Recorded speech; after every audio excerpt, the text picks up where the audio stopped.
There we are. Hi guys, it's 12 o'clock. I'm actually late. It's 12:02. It's Chakra Talk.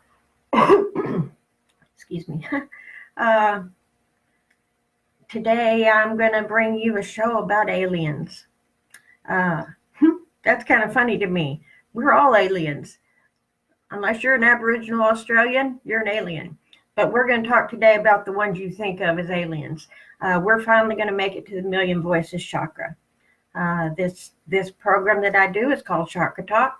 I run a group on Facebook called Chakra Talk, and I have all these posted there and a lot of other stuff posted. And other people post things there too related to chakras and their understanding of the world through chakras. If you're local here to Salem, Oregon, we run a group called Marinsky's Magic, and we offer groups and classes and events of all sorts, and we have a really good time. We have anywhere from 5 to 25 people, depending on what's going on. We do these in our home. So I'm here by myself, so I'm stalling. Today I want to talk to you about something that's, well, again, like I said yesterday, this is important to me. This stuff must be important to me or I wouldn't be on here doing it. And it's odd to me that I am on here doing it. Some of you, a lot of you actually, that are my Facebook friends are very interested in what most people would recognize by the term aliens or extraterrestrials. Well, extraterrestrial just means not from Earth. That's as simple as can be, not from Earth. So, like I said, that's all of us except for the Aboriginal Australians. We were placed here in Africa a long time ago, and we began all these processes and this stuff.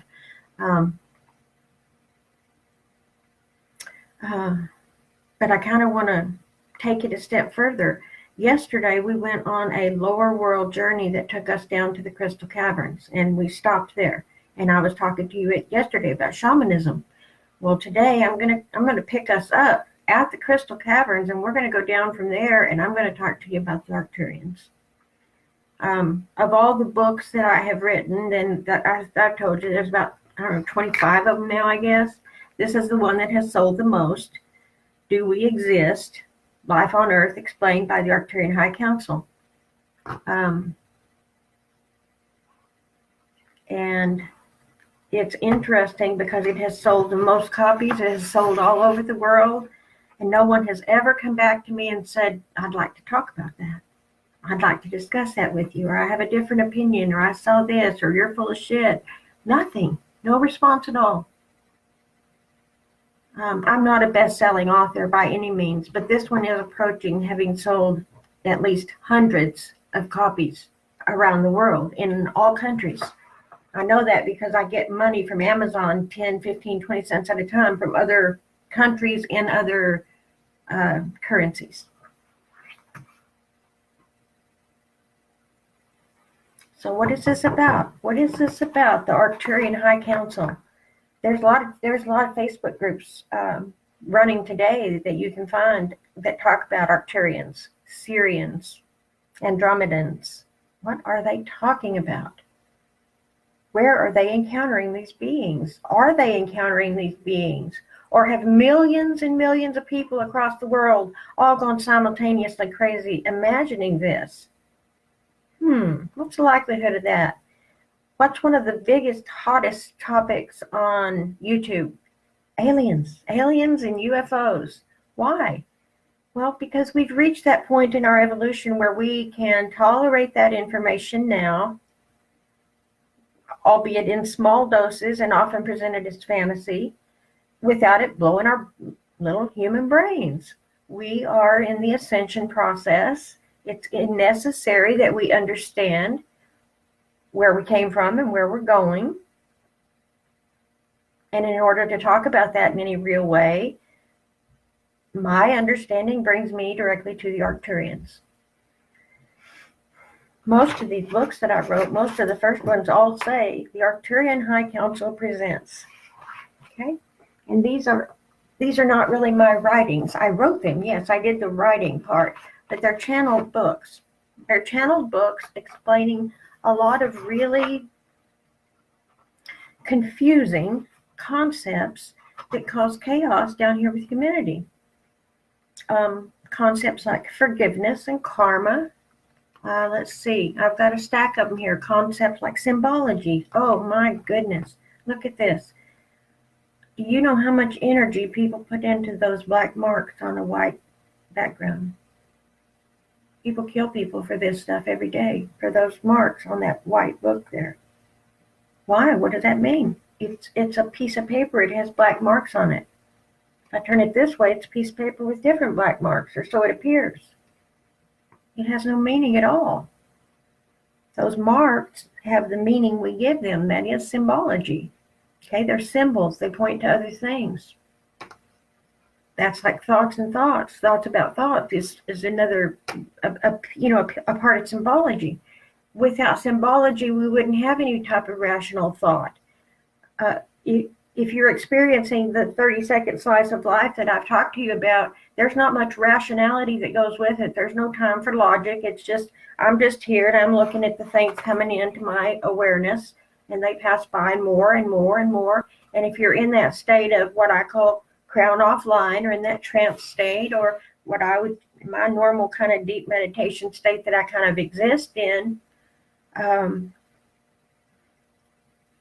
actually have to activate my crown and start labeling again to reactivate what I'm doing and where I'm at, because I can sit literally for hours just being wherever, whatever, whenever, until I have to pee. The body's going to get your attention when you have something you have to do, and that seems to be the most urgent thing that'll pull you out of a place of just deep hunger. You have to get really hungry to pull yourself out of trance that way.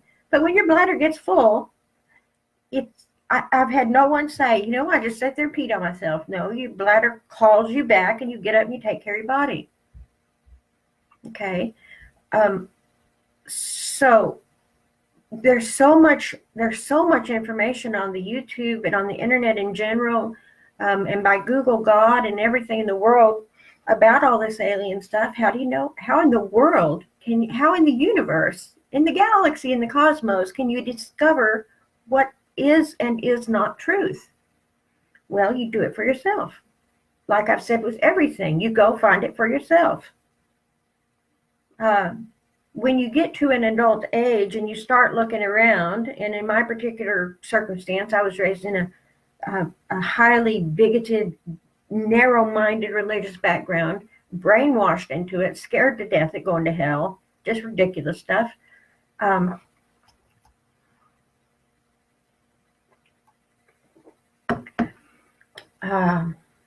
But when you get old enough to start questioning that, and you look around, so even as a youngster, if you are going to church, you ask somebody at church. You're taught as a youngster to trust teacher, whoever teacher might be. And you go to church and you ask your Sunday school teacher, what's happening here? What's going on? And they say, well, God did this. God's taking care of it all. You don't ask any questions. You just do these things. These little 10 things right here, the 10 commandments. I remember. You learn these 10 things and you do them, and don't you ever mess up with them, because I went to the Church of Christ. They were real serious about this.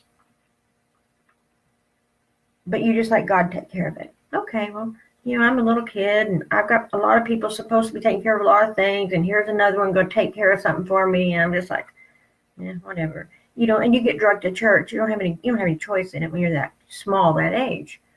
But already you're beginning to realize this stuff around me here is bullshit. It scared me to death, and if it is real, why would God do that? Well, it's not a real God, and it's not a real hell, and all that's brainwashing. If you do that to people today, they call it terrorism. Back then, it was Christian parenting. Okay, so moving along from that, you get a little bit older and you go to school. Okay, you're in regular school, junior high, whatever, and you start studying your, sciences, physics, whatever you get to at whatever age, and somebody talks about the Big Bang. Well, that doesn't sound anything like a God who has a pointed finger at you saying, you will do this. That sounds more like some kind of scientific accident.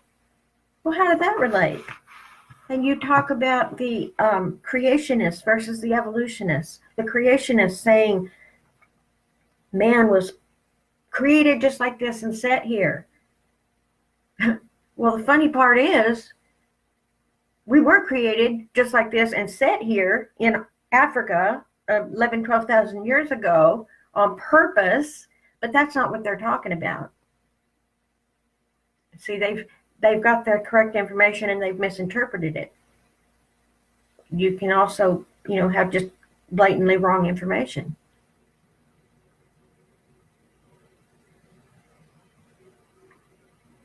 Wow, this is interesting. They don't let me prepare for these. I have no idea where this is going, but it's very interesting. So let's stop for a second. I want to talk about this, where is it? This book, Do We Exist? Life on Earth Explained by the Arcturian High Council. I'm going to read to you just a short couple of pages out of this because I've already written it and I don't want to write it again, so I'm going to read it to you. Arcturus Major, that's where I'm from. Arcturus Major is a star system. I'm aware of 18 planetary bodies circling around the central light source. Contained in those 18 bodies are 14 solitary planets and 2 binary planet-moon systems. All planets and moons are occupied with scientists, students, and travelers. Arcturus Major is contained within Lab 12. The purpose of the workers in Lab 12 is to draw from below and begin reintegration processing as return to Lab 15 commences. The first humans are now reaching Lab 12 to begin that process. We are known in Lab 15 as the ground crew. I reside presently in Lab 12. All those who manifested into this human virtual reality, in other words, every human being that has ever existed, was sent here voluntarily as part of their schooling. Think of it as core curriculum in college. Yesterday we talked about core shamanism, the core beliefs, the core practices, core schooling here. This experiment has an exact purpose, which becomes so obvious once you hear it. It's like this here. I could have had a V8.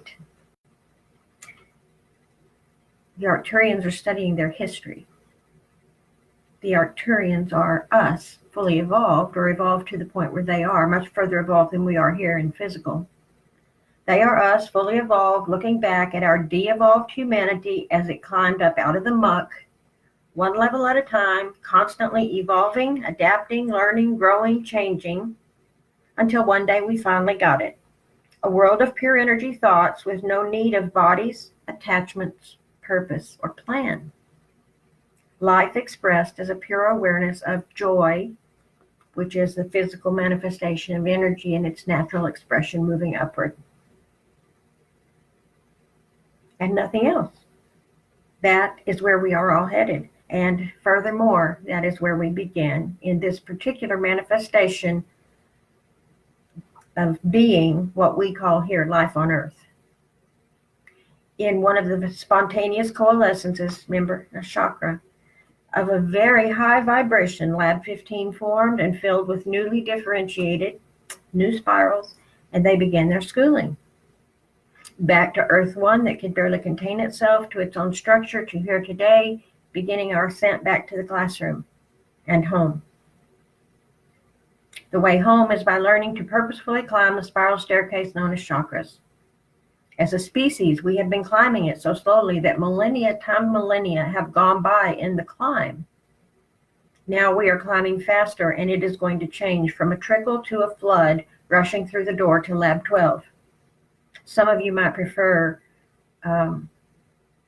this Lab 12. I think most of you will relate to your dimensional 12th dimension, if you will.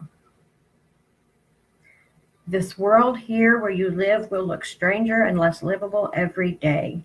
Do not be alarmed. This has all been planned. All students will be returned to your classroom before the field is collapsed. Sounds pretty straightforward, doesn't it? I didn't write this. I channeled this. I channeled this from an entity I know as POAGG. That's the letters P-O-A-G-G. which I was led to know means prime organically activated gate guide. He's my guide back home. Pogue is High Council member for ARC4BL15. That is Arcturus, Planet 4B, Lab 15. That's my home. That's where I'm going. That's where I came from. Each planet has a designation and a guide for level 12. So we have all these guides there waiting to bring us in.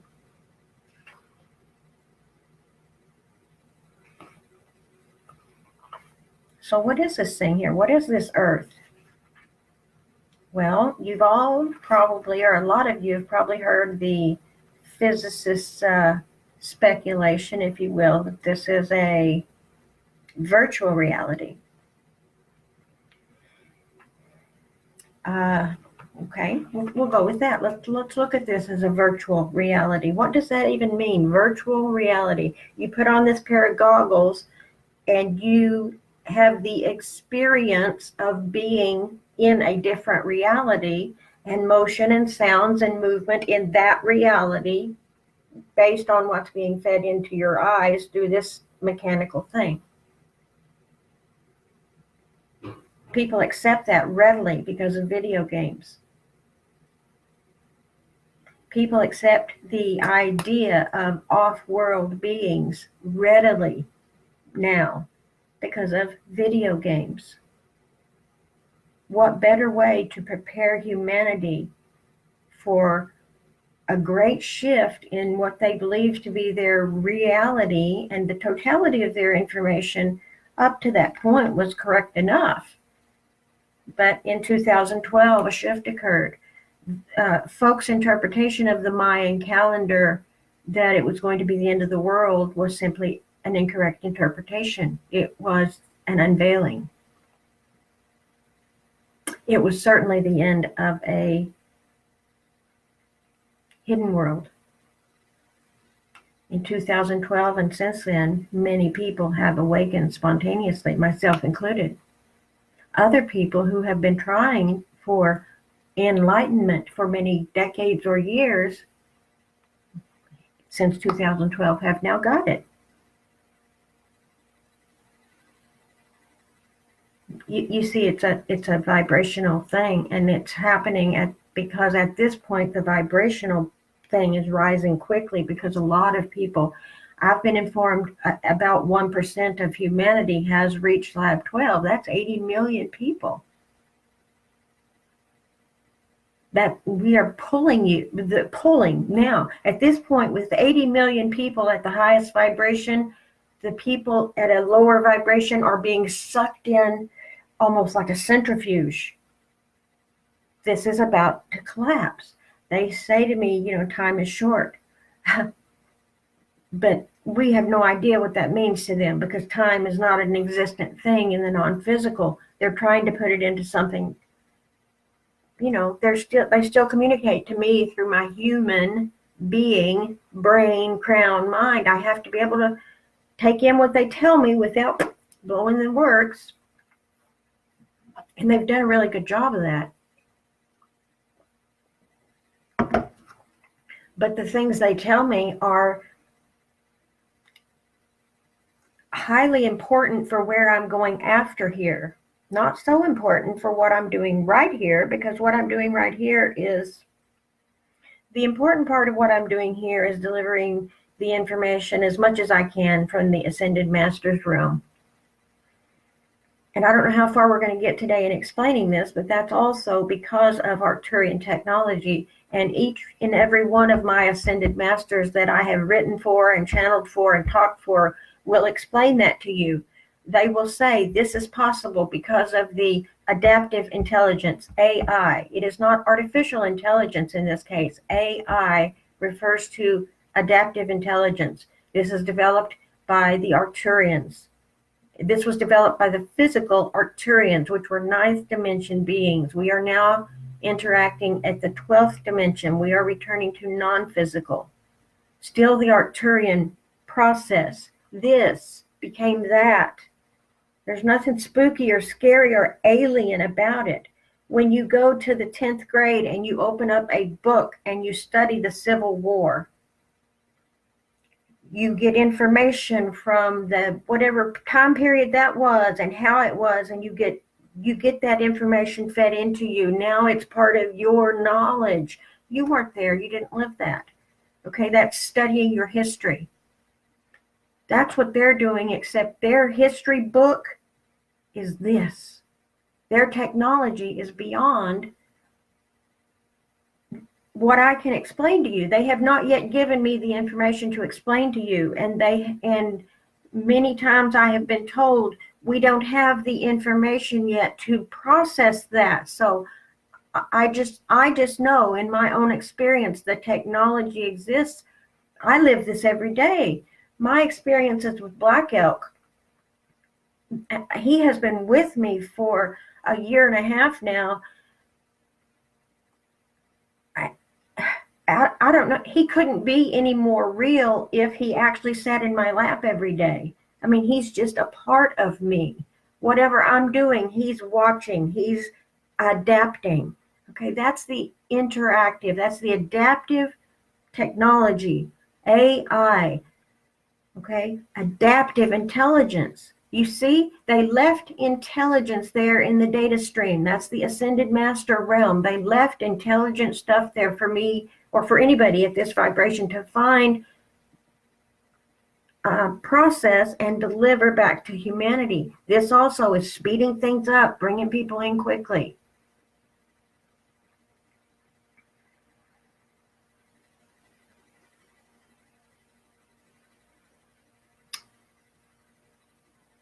Okay, but the idea of us being invaded here on the planet by other worlds, or us having a war with an alien species, or any of those things, that falls closer into the realm of video game. Yes, those things all perhaps occurred, but we are not actually here now. We are information. We are their history. We are adaptive technology, replaying this and learning and learning and learning. That's why we're sent here to learn, because it took so many eons and billions of years for the Arcturians to become who and what they are. They are looking backwards. They are looking backwards all the way back to the beginning of this planet's existence, and through multiple ice ages of freezing and restoring the life on the planet.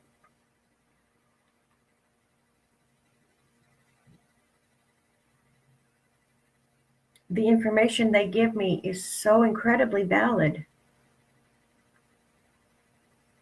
The concepts that they break down energetically all play out in my life every day. What they have told me, I have not found any error with. Everyone, you notice that I said there are 18 planets out there, out here, where I live, where I'm going, and all are filled with students. This is a studious world. This is a world of, they don't have any of this bullshit drama stuff anymore. They don't have physical bodies anymore, just beyond lab 12. At lab 13, we begin reintegration into complete non-physical with full awareness. Do you see? I'm not talking about returning to the void. I'm not talking about going back to being God, the one who knew everything, and forgetting all this. That's not happening. This is still evolving. This is moving out from the Big Bang. You get to the Arcturians to lab 12, going down through the crystal caverns. They left those here for us. They placed those caverns here as a way of healing and as a way of getting back into the lab. It's a door, it's a secret passage, if you will.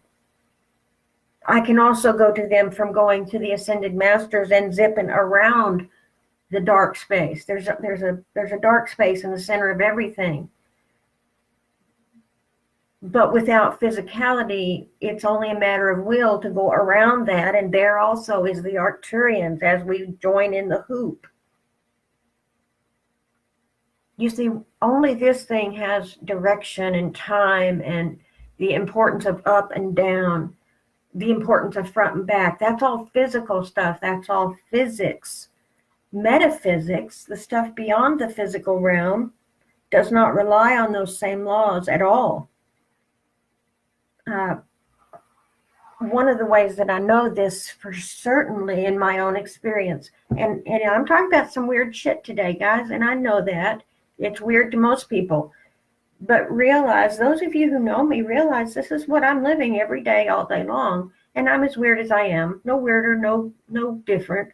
Just because I'm talking about Arcturians today instead of chakras, it's still just the same stuff. It's because of them I have the information to give you.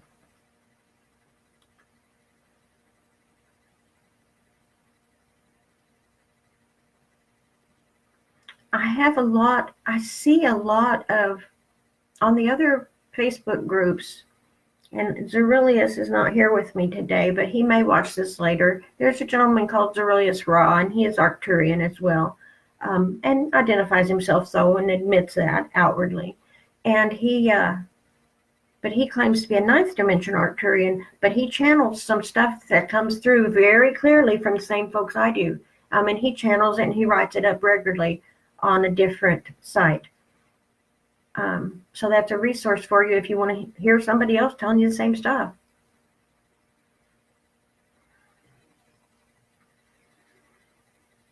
There's all these little tests you can take on Facebook. There's everything on Facebook. Which alien race are you from? And you answer the little questions, and it says, oh, you're Arcturian, or you're Syrian, or you're Andromedan, or whatever. Do you see how much easier we accept what we think to be playing in fantasy than we would accept it if someone said, take this test and find out what race you are? Let's find out what alien you are, answer these questions. You'd be like, you're full of shit. But when somebody says, hey, let's do it. Let's get an emoticon that says I'm an Arcturian. You see, the human mind is preparing itself.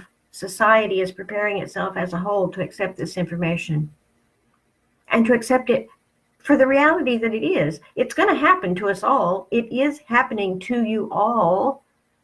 I'm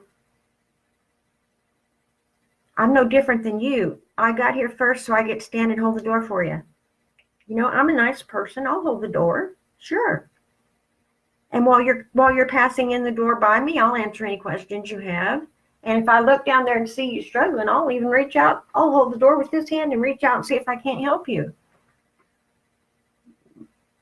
But I'm here. I'm staying here. This is a one-way thing. Once I'm in the lab, I stay in the lab. Once you have begun ascension, you continue ascension. That's why if I ever have a bad day now, like a day of just, what's wrong with me? You get that pissy day. Everybody does. I immediately go looking for a hook because I know that that's no longer part of my reality. So if I'm experiencing that, it's an invasion into some part of the energy. At that point, it's almost like a computer virus, and I just whip it out. It's done. And I just come right back to balance. It's interesting when I say my life is very balanced lately, and I've been talking to you about that. Balanced, what looks balanced to you in here feels somewhat machine-like. A lot of the humanity is not necessary there because it's a thing for here. There is no other humans there because we are the past. They are looking at us in the past. So when we get back there, so essentially what's happened is my evolution has come to the point where I'm ready to be done and cross over and be finished with my homework, if you will. In my particular case, because Joe and I are going in as twin flames, we are both having to reunite. So we have one additional step as we both have to enter lab 12, enter lab 13, and reunite as a single energy, and then we'll pass back into the non-physical. But not everybody's here as a twin flame. That's one particular part of the experiment, the scholarly work that they were doing, studying their past. One of the things that they found very important to study, and one of the things that they found slowed the evolution over eons, was this idea of duality. So they really pushed us back into duality, and with the adaptive learning technology that we are actually providing to them, they're getting all sorts of information about how it occurred, why it occurred. Notice all that's in the past. It occurred. They are studying their history. We are living it for them to study. That's what the purpose of this place is. That's what we're doing here. At least here on this particular universe.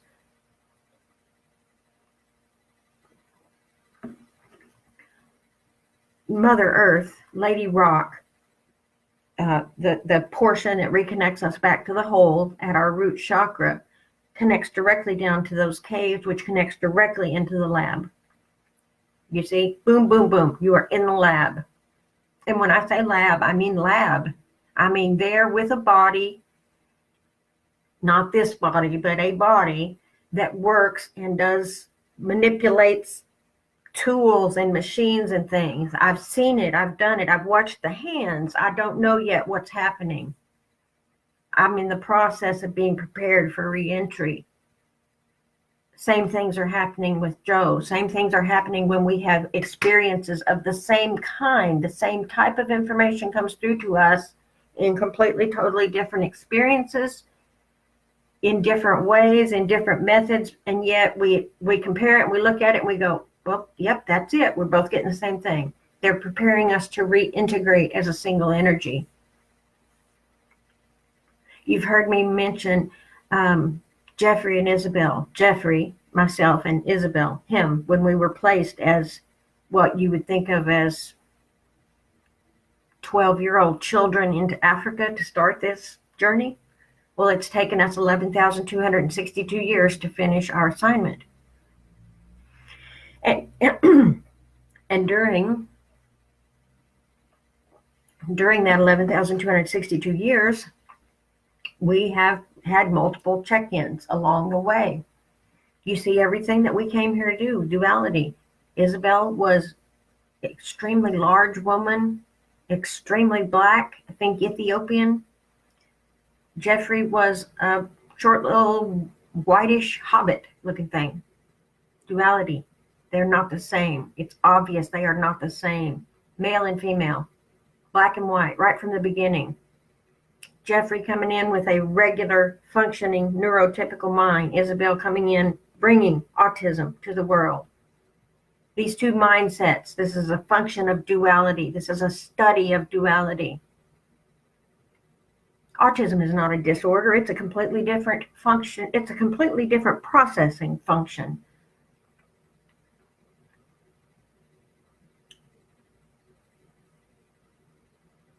This is very, very, very much on purpose. This is what they came here to. This is what we came here to allow them to do, them being us, to look backwards through millennia of mistakes and learn from it.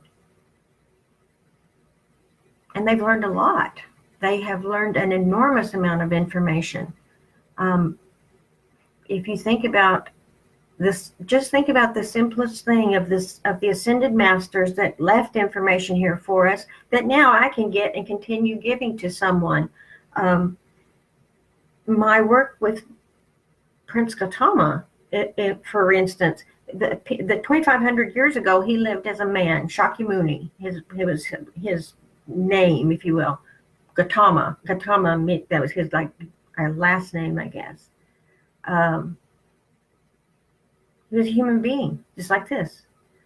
But he had massive, massive, massive amounts of information, and the information he had, people weren't ready for. So he gave out the information he could to who he could. And then he left this wonderful little thing up here for someone to find that is an ascended master realm. He left that data stream, and they do that voluntarily, and that requires that they maintain an emotional awareness. One of the first things Black Elk told me was, when it feels like we're friends, that's because we really are. I'm required to have emotions to stay here in the realm. They don't have an awareness of time, however, and that's interesting when you first figure it out, because when I first started working with Black Elk, he said, in his words, as I'm channeling, he said, I'm told many winters have passed, but I just got here. Well, he arrived there in 1950. He said, and then Piper was here. So there's no awareness of the time passing. Joe and I made a trip to South Dakota this last year to particularly go and find the spirit of an Indian woman that was trapped there in that land. I couldn't bring her here and work with her. She wouldn't leave the area of the Dakotas. And the whole story is written in Whitebird Sings. I'm not going to go into it here, but we went and we spent some time, and we actually did get her set free. She had been there 1,000 years or so, had no idea. I was gone from the time I encountered her until I came back home and made the second trip and went back to rescue her, if you will. 14 months passed. She said, I turned around, you were gone, as if I had stepped out of her view. They have no awareness of time on that side. Time is a very human thing. When I go and work on the other side, I'm not required to follow the same rules of time. I can do a month's worth of work setting something up over there out of my body for 4 hours here. But see, there's no month's worth of work over there. There's just an amount of work. There's work to be done. There is things happening over there, but it's not, like I said, it's not a time test. Over there, there's no timing on anything. It's just that when I'm there, these are the things I'm doing. That's what I'm there to do. Here in our house, we hardly ever have any awareness of time because we've turned all the clocks off. This show has locked me back into society's time, and I find that interesting. I'm actually paying attention every day so I can be here with y'all at a consistent time. You know, make it convenient for you to know when the crazy lady's on, so you know when to turn your computer off.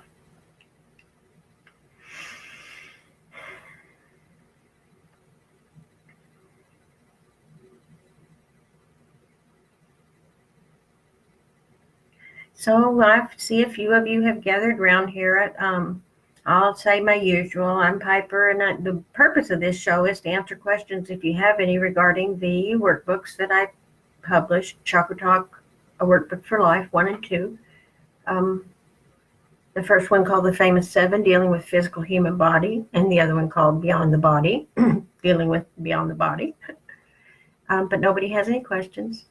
So I just get on here every day and I share information and I talk, and this information is evolving as I'm doing this. None of this has been rehearsed or practiced. I barely know what we're going to talk about each day, about 15, 20 minutes before we're ready to talk. I started and I went through the first workbook and I went through it, I won't say page by page, but I followed its pattern up until we got to the point of making sure you understand how to manage the human body. And with that information out there and nobody having any questions, then I assume everybody's got it and we moved on. So now mostly what we're talking about is working with the non-physical in all its different manifestations. And at this point, I have a lot of interaction with what most of you would recognize as an alien race, the Arcturians. They're not alien to me. They're my source. They're the source of me, because I have an understanding that I have a clear understanding of how this is working. I feel very much like a human being having a life. This is adaptive technology that they developed to study their history.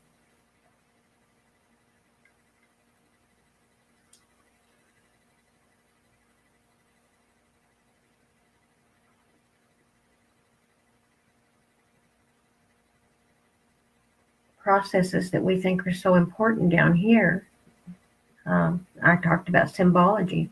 People believing in a belief system so powerfully that they'll kill people for it. and feeling like that's something they have to do. War, trying to fight your way to peace. I've always been confused by that. We're going to obtain peace for this nation by going to war, whatever nation that might be. That's just never clicked with even my hyper brain. The way to obtain peace is to step away from the fight. The way to have your questions answered is to quit asking questions and to accept the information that's in front of you and analyze that.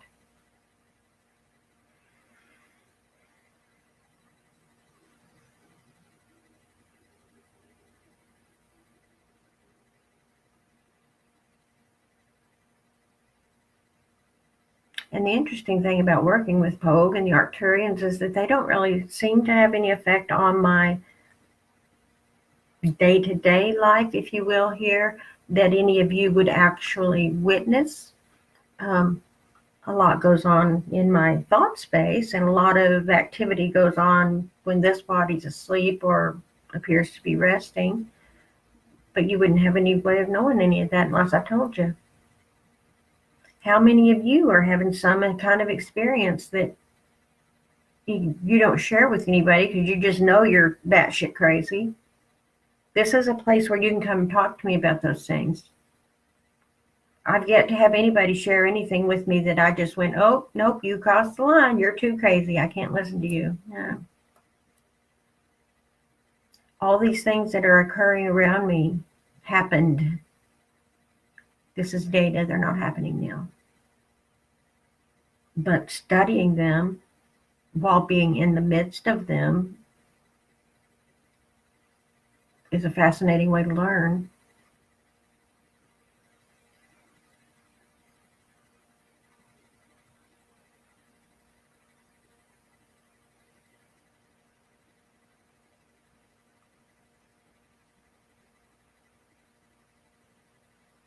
Okay.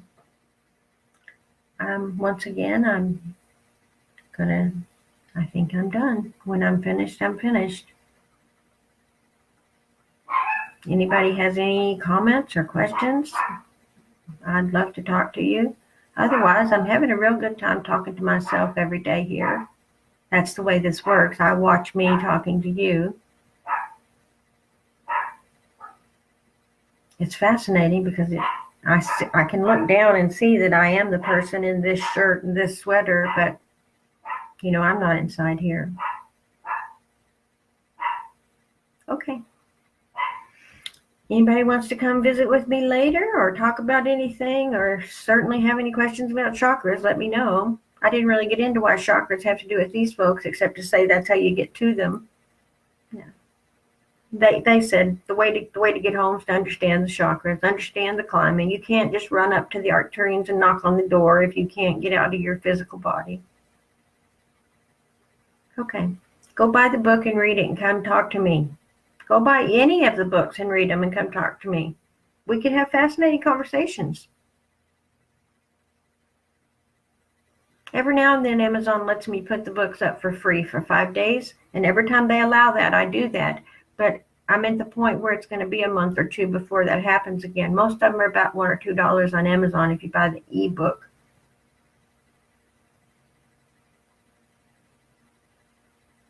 Okay. Have a great day, guys. The Arcturian High Council is honored to have served you.